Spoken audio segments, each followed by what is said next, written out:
Wakati ng'ombe zinalishwa kwa matajiri, unapata ile ng'ombe mwizi imefungiwa kimiti kikubwa, ikienda kwa waya inaizuia.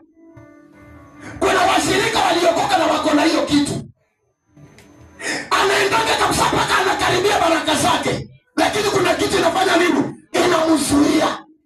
Anaenda kabisa hata kuoleka kabisa kabisa kabisa, wakati amekaribia hapo, hiyo nira inamzuia. Naongea na mtu leo, wangapi wako tayari hapa? Hiyo mikono usema haleluya. Naomba leo nira ya nyanya yako ibomoke. Naomba leo nira ivunjwe. Kuna ile moyo nira lazima itafu